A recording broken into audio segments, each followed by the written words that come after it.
hopeful that there would be some negotiations. Ortberg was speaking as Boeing reported a smaller than expected quarterly loss. Now for more, we're joined by aviation consultant Mark Martin. Mark, first tell us what the impact will have on Boeing of China not accepting its aircraft.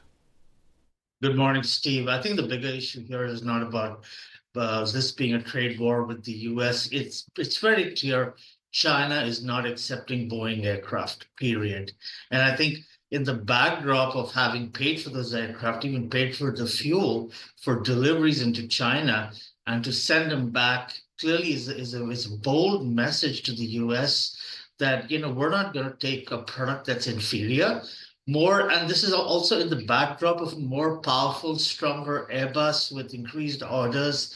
And we also have to be mindful that COMAC 919 today has already passed level 4 EASA European Union compliance standards. So they're just one hoop away from getting an EASA certification, which should make the 919 a global aircraft. Yeah. So clearly, the whole step, clearly what the US has done by destabilizing Boeing as well as their own aircraft manufacturers is very profound. And the US administration under Donald Trump need to, exempt aerospace because, Steve, let's be honest, Boeing's an assembler. They're not manufacturing anything. And everything on a 737 is made by suppliers across the world, right from Korea, raw materials from China, composites, aerospace-grade metals, fiber optics, electronics, computer systems, touch screens, LCD screens.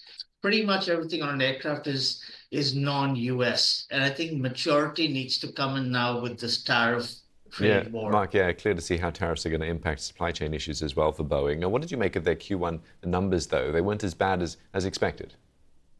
Oh, yeah, I think Kelly Ortberg is doing a pretty good job, but I think the devil in the details, Steve, is that Boeing is getting leaner. They're trying to shed that excess flab and weight.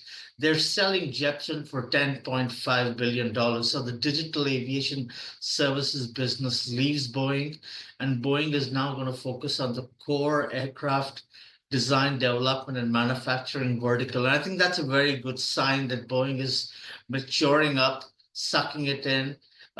They figured out their mistakes, and now they're realigning themselves with the global market dynamics. So and they'll have it's many a good challenges step ahead. A good first step, as you mentioned, Mark. We'll have to leave it there, I'm afraid. Mark Martin, their aviation consultant.